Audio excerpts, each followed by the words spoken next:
Hello guys, welcome back to my channel Studies and Fun. My name is Dhruv Varshney. So as per the request of my one subscriber और मुझे लग भी रहा था ये topic पढ़ाने का इंग्लिश में डिटर्मिनर्स। ये बहुत ही इम्पोर्टेंट पार्ट है इंग्लिश का। क्लास 7th में भी और टॉपिक है, 8th में भी इसका क्वेश्चन आते रहते हैं, 11th में भी है, 10th में भी है। तो आज हम इसके ऊपर डिस्कस करने वाले हैं कि डिटर्मिनेंट्स होते क्या हैं इंग्लिश में। आप इसको डिटर्मिनेंट से कंफ्यूज मत होना जो मैथ्स में होते हैं। इंग्लिश के डिटर्मिनर्स हम डिस्कस करने वाले हैं आज। तो फर्स्ट पॉइंट ये कहता है it is a word that introduces a noun. इसका क्या मतलब हुआ? इसका ये मतलब हुआ कोई भी नाउन हम सेंटेंस लिखते हैं। If I right a sentence, he is a good boy, also it is always comes before noun. ये 3 पॉइंट पहले पढ़ते हैं। It is a word that introduces a noun, noun को इंट्रोड्यूस करता है। प्रोनाउन एडजेक्टिव को भी कर सकता है, नाउन को भी कर सकता है, बोथ केसेस हैं। नाउन को भी कर सकता है, एडजेक्टिव को भी कर सकता है। इसलिए या तो ये नाउन से पहले आएगा, एडजेक्टिव से पहले आएगा। डिटर्मिनेंट जो भी वर्ड नाउन या एडजेक्टिव को डिस्क्राइब करते हैं उनसे पहले आते हैं, वो सिंपली डिटर्मिनर्स, और कुछ नहीं है इसमें, सिंपल है। अब मैंने ये लिखा ही इज अ गुड बॉय, तो ये चीज आई एडजेक्टिव के पहले। ये इसको डिस्क्राइब कर रही है, बॉय को डिस्क्राइब कर रही है, डिस्क्राइबिंग द बॉय। कैसा बॉय है? आ गुड बॉय। और आप इससे पहले आया, एडजेक्टिव से पहले। सो ये डिटर्मिनेंट है। ओके, मैं लिख दूं the sun is shining bright in the sky. ये नॉर्मल सेंटेंस बना रहा हूं, कोई भी सेंटेंस लेके देख लीजिए रियल लाइफ का। सन से पहले द आया, एक नाउन है सन, नाउन तो आपको पता ही होगा, नेम होगा, पर्सन, प्लेस और थिंग। स्काई से पहले द आया, ये भी डिटर्मिनेंट है। अब ये होते हैं डिटर्मिनेंट नॉर्मली, बट अब हमें देखना है कि डिटर्मिनेंट्स किस किस टाइप के होते हैं, किस टाइप के डिटर्मिनेंट्स होते हैं। ये मेनली 4 कैटेगरी में है, कहीं कहीं आपको 6 कैटेगरी में मिलेंगे, बट मेनली हम 4 कैटेगरी पढ़ते हैं, इससे ज़्यादा हमारे को जरूरत नहीं पड़ती। तो 4 कैटेगरी में सबसे पहले होते हैं आर्टिकल, जैसा भी थे, a an the. These are the main 3 articles, 3 ही होते हैं ये। उसके बाद होते हैं डिमॉन्स्ट्रेटिव, ये डिमॉन्स्ट्रेट करते हैं, जैसे नेम में लिखा है डेमोन्स्ट्रेटिव, तो डेमोन्स्ट्रेट करते हैं इस चीज को। इसका अगर मैं सेंटेंस में यूज करके बताऊं, that book belongs to me, तो मैंने लिखा that book belongs to me. मैंने इसको डिस्क्राइब करा, बुक कौन सी वाली बुक? वो वाली बुक, दैट बुक। दैट हो गया यहाँ पे डेमोन्स्ट्रेटिव। दिस मैं अगर डिस्क्राइब करूं, this is a white board, तो ये जो है वो व्हाइट बोर्ड है, ये डेमोन्स्ट्रेट कर रहा है।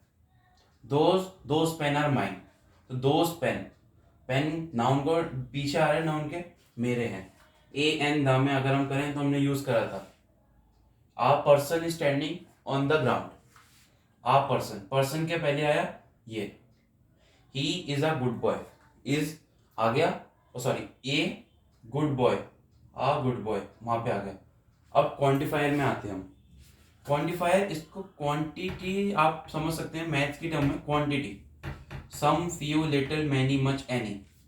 ओके, ये क्वांटिटी बताते हैं सिंपली, कितना चाहिए, मतलब कितना चाहिए किस चीज का। अगर मैं इसका एग्जांपल दूं तो there are a few good questions in the book, there are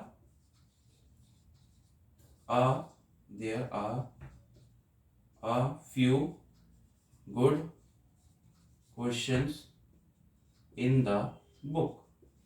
so ये क्या बोल रहा है? few एडजेक्टिव से पहले आया, क्वेश्चंस के बारे में बता रहा है, few हैं, थोड़े से हैं, क्वांटिटी बता रहे हैं उनकी, तो ये few एक क्वांटिफायर हो गया। ऐसे ही सारे होते हैं। some boys are good, या फिर मैं लिख सकता हूँ some of the bad boys are good in nature। ये तो होता नहीं है वैसे, बट मैंने एग्जाम्पल में लेके बता दिया, some of the bad boys are good, तो सम हो गया। अब आते हैं पोजेसिव में, ये प्रोनाउन की तरह ही होते हैं, ये प्रोनाउन नहीं होते हैं एक तरीके से। क्या होता है इनमें? Your car is standing outside, your car is parked outside, मैं इसमें ये बोल सकता हूँ your car is parked outside. तो मैंने क्या डिस्क्राइब करा, कार, नाउन को डिस्क्राइब करा योर, किसकी कार थी, योर। ये एम्फेसाइज करके बताते हैं कि किसकी कार है। Their books are lying down, तो देयर में मैंने ये करा, किसके पहले आ रहा है, नाउन के पहले, ये इंपॉर्टेंट है, नाउन के पहले आते हैं, कब आते हैं। अब हम इनमें इनके टाइप्स पढ़ेंगे, article, demonstrative, quantifier, possessive. Okay, अभी मैं आपको एक चीज बताता हूं, इन डिटर्मिनेंट्स और प्रोनाउन के बीच में अंतर, जैसे कि हमने इसमें पोजेसिव में करा है। अगर मैं इसको लिखूं, इफ अ सिंपल सेंटेंस में लिखता हूं प्रोनाउन यूज करके, okay, this is a great book, this is a great book, okay, ये इसको डिस्क्राइब कर रहा है। अब मैं यहीं पे ये लिखूं, दिस इज ग्रेट, तो अब यहाँ पे क्या हुआ, डिस्क्राइब कर रहे हैं, इसमें पहले नहीं आया बट डिस्क्राइब कर रहे हैं। दिस इज ग्रेट में जो ये दिस है, ये हो गया प्रोनाउन की तरह यूज हुआ है यहाँ पे अभी, ग्रेट। और अगर मैं ये लिखूं, this is a great book, ये डेमोन्स्ट्रेटिव की बात चल रही है अभी, कोई सी भी डिटर्मिनेंट्स आप ले सकते हैं। This is a great book, pronoun, noun तो नाउन रहा, दिस से मैंने इसका एम्फेसाइज करा, this is a great book. This is great में ये सेंटेंस प्रोनाउन में आता है, और this is a great book जिसमें नाउन भी है और ये भी हमने लगा दिया, ये हो गया डिटर्मिनेंट। ये होता है अंतर डिटर्मिनेंट्स एंड प्रोनाउन के बीच में। प्रोनाउन में आप उसको हटा देते हो, नाउन को, सिंपली आपने लिख दिया this is great, but determinant में this is a great book, ऐसे हो जाएगा। नाउन को कोई फर्क नहीं पड़ेगा, नाउन रहेगा, एक्स्ट्रा वर्ड हमने डिटर्मिनेंट लगा दिया, वरना हम ये भी लिख सकते हैं this is a book, adjective को डिस्क्राइब करा दिस ने, ये नॉर्मल सेंटेंस हो गया प्रोनाउन लेके। ये अंतर है प्रोनाउन और डिटर्मिनेंट का यूज करने में सेंटेंस में। अब हम आते हैं आर्टिकल्स पे। चार टाइप थे उसके, डिटर्मिनर्स के। फर्स्ट टाइप होता है हमारा आर्टिकल। आर्टिकल होते हैं ए एंड द, तीन आर्टिकल होते हैं सिंपल। ये या तो स्पेसिफिक कोई चीज को डिफाइन करते हैं या अनस्पेसिफिक कोई चीज को डिफाइन करते हैं। Example, a dog, an apple, the Qutub Minar, a cat, the cat, etcetera. अब इसमें सबसे पहले आता है द, हम द का यूज देखते हैं। द वैसे तो हम, एक तो होता है टॉकिंग अबाउट समथिंग स्पेसिफिक, कुछ स्पेसिफिक की बात कर रहे हो। The pen next to the book is not mine, हमने क्या स्पेसिफाई करा, द है यहाँ पे यूज करा। द क्यों यूज करा, जो पेन बुक के बराबर है वो ही मेरा है। अब मैं ये भी बोल सकता हूँ, अगर नॉट स्पेसिफिक होता तो मैं ये लिखता, a pen lying on the table is mine, या फिर द, उसमें भी द यूज होगा, the pen lying on the table is mine. The, फिर से द, क्यों, आ नहीं आएगा इसमें, द आएगा, क्योंकि टेबल पे जो पेन है वो ही मेरा है और कोई पेन मेरा नहीं है, वो ही पेन मेरा है। अगर इसमें हम आ की बात करें, इसमें से अगर हम आ की बात, ए की बात करें, तो वो अनस्पेसिफिक में आएगा। Unspecific meaning that give me a pen, कोई सा भी पेन दे दो मुझे। अनस्पेसिफिक अगर ए की बात करें तो give me a pen, simple, कोई सा भी पेन दे दो।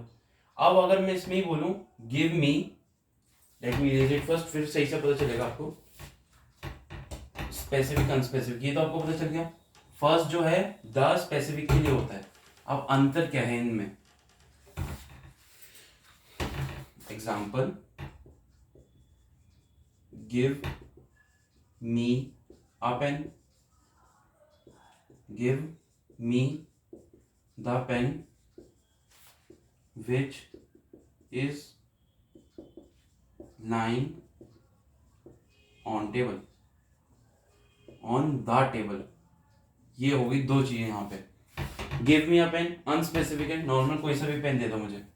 दूसरा गिव मी द पेन, मुझे वही पेन चाहिए जो टेबल पे रखा है, तो यहाँ पे दो होते हैं, द एंड दिस द, ये दोनों डिटर्मिनेंट को डिटरमाइन, इसको नाउन को डिटरमाइन कर रहे हैं। और स्पेसिफिक है, यही पहली चीज जो टेबल पे है। कौन सी टेबल पे है? उसी टेबल पे है।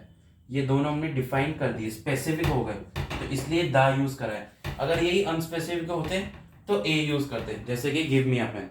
दूसरा है use the to refer to something which is already been mentioned. अब इसका एग्जांपल मैं आपको इरेज करके बताता हूं ऊपर।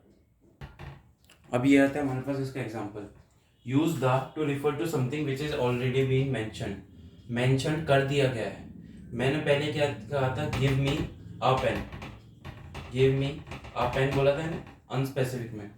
अब इसमें गिव मी अ पेन में स्पेसिफाई कर चुका हूँ, तो अब मैं क्या बोलूंगा? द पेन इज गुड, वो स्पेसिफाई कर चुका हूं मैं।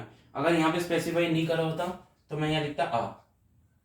अगर मैं नॉर्मल लिखता a pen is good, but ये सही नहीं है क्योंकि मुझे पता है, पहले डिस्क्राइब कर चुका हूँ, the pen is good, the pen is good, यहाँ पे डिफाइन कर दिया मैंने पहले। एक और बात है, तीसरा रूल, द तब यूज हो सकता है जब स्पीकर एंड लिसनर दोनों को पता है किस बारे में बात चल रही है। अगर दोनों को पता है किस बारे में बात चल रही है तो हम द यूज कर सकते हैं। अगर मैं बोलता हूँ दूसरे पर्सन से, सामने कोई मेरे है, वेयर इज द पर्सन, वो बोलेगा he is on the first floor. हमने पहले बात नहीं करी, हमें पता नहीं कौन से पर्सन की बात चल रही है यहाँ पे, बट द यूज इसलिए करा क्योंकि दोनों को पता है किस बंदे के बारे में बात चल रही है। उसे पता है, मुझे पता है। मान लो मेरे घर पे फंक्शन है, कोई बंदा आता है, मुझे पता है कि वो, मान लीजिए संजीव नाम को कोई बच्चा आया या कोई बंदा आया, मैंने बोला वेयर इज द पर्सन, तो मैं द यूज करूंगा। मुझे पता है किसके बारे में बात चल रही है, उसे पता है, बट हमने पहले दोनों ने लैंग्वेज में नहीं बोला, बट डायरेक्ट जब हम आए हमने नहीं बोला संजीव वो है, बट हमने डायरेक्ट यूज करा वेयर इज द पर्सन। वो पर्सन कहाँ पे? He is on the first floor. ये है द के, द कहाँ पे यूज करते हैं? जो मेनली स्पेसिफिक के लिए यूज करते हैं, जब हम स्पेसिफिक हो जाते हैं। पहले केस था स्पेसिफिक हो गए, दूसरे में पहले स्टेटमेंट के बाद, पहले में पहला स्टेटमेंट आव में था, दूसरे स्टेटमेंट में स्पेसिफिक हो गए। या थर्ड केस व्हेन दोनों लोग को पता है, दोनों लोग स्पेसिफिक हैं अपने बारे में, उसे पता है मुझे पता है, बट हमारी बात नहीं हुई है, बट हमें तो पता है हो क्या रहा है, तो इसलिए द यूज करा। जब भी हम स्पेसिफिक हो जाते हैं तब हम यूज कर लेते हैं इसे। अब ए और एन हमें पता है कहाँ पे यूज करते हैं, जब अनस्पेसिफिक हो हमें पता नहीं है। अगर अब हम ए और एन में डिफरेंस क्या है? ए जब यूज होता है before consonant sound. Consonant sound कौन से होते हैं? 21 कॉन्सोनेंट लेटर होते हैं, उनका साउंड प्रोड्यूस हो तो ही। मान लीजिए आप कैट लिखा है तो सी का साउंड प्रोड्यूस होता है कॉन्सोनेंट। अब हम आते हैं आ यूनिवर्सिटी। आ यूनिवर्सिटी है, अब आप बोलोगे यू तो वॉवल है तो ये क्यों यूज हो रहा है? अगर आप इसके साउंड पे जाओ, इसकी साउंड सुनो, आ यूनिवर्सिटी, यू, यू आएगा वाई ओ यू करके, यहाँ पे यूनिवर्सिटी मतलब वाई ओ यू। साउंड पे जाना है हमें, यूनिवर्सिटी, तो वाई क्या, कौन सा स्टार्ट होता है? ये कॉन्सोनेंट साउंड हो गया ये, इसलिए यहाँ पे आ यूज करा। आ यूनिकॉर्न, यूनिफॉर्म भी हो सकता है, यूनिकॉर्न कुछ भी लिख दीजिए। आ यूनिकॉर्न, फिर से वही साउंड, यू वाली साउंड है, तो ये कौन सी साउंड है? स्टार्टिंग किससे? कॉन्सोनेंट, इसलिए हम यहाँ पे ए यूज करा। अभी अगर यही स्पेसिफिक होते I am going to the university which I told you, तो हम द लिख देते इफ आई एम स्पेसिफिक। अब एन कब यूज होता है? An before a vowel sound. ये ध्यान रखने की बात है, वोवेल कॉन्सोनेंट साउंड दोनों का साउंड पे। एन एप्पल सिंपल एक ही वॉइस है। अब हम एन ऑनेस्ट बोलते हैं, ऑनेस्ट, हॉनेस्ट नहीं बोलते हम, ऑनेस्ट बोलते हैं। साउंड किसकी आती है? ओ, ऑनेस्ट, इसलिए एन लगाया, वोवेल साउंड थी, ओ आया। An hour, O U R बोलते हैं हम, आर, हार नहीं बोलते हैं, आर बोलते हैं, तो किसके साउंड आई? वोवेल की साउंड आई, इसलिए एन आर लगा दिया यहाँ पे हमने। इस ये डिफरेंस होता है ए और एन में। और ये अगर मैं बोलता he is uh honest person, he is an honest person, ये बोला जाएगा, ही इज अ ऑनेस्ट पर्सन नहीं बोला जाएगा। अगर हम स्पेसिफिक होके बात करें, गिव मी एन एप्पल, ये तो सिंपल हो गया। Give me the apple which is next to the book, तो हमने स्पेसिफिक कर दिया, तो हमें द का यूज करना पड़ा। ये हमारे तीनों आर्टिकल के टाइप्स और उनमें अंतर क्या है। ये हो गए हमारे फर्स्ट आर्टिकल की बात। अब जो हमारे पास बचे तीन डिटर्मिनेंट्स के टाइप, पोजेसिव, ओके, पोजेसिव है, आर्टिकल हमने कर लिया है, डिमॉन्स्ट्रेटिव एंड क्वांटिफायर, डिमॉन्स्ट्रेटिव और क्वांटिफायर वो हम इसके पार्ट 2 वीडियो में करेंगे और वहीं पे हम डिटर्मिनर्स को एंड करेंगे। ये वीडियो ज़्यादा लंबी ना हो इसलिए हम इसको ब्रेक करते हैं 2 पार्ट में, 1 2 ये अगले पार्ट में हम वीडियो के करते हैं, पॉजेसिव, डेमोंस्ट्रेटिव एंड क्वांटिफायर्स।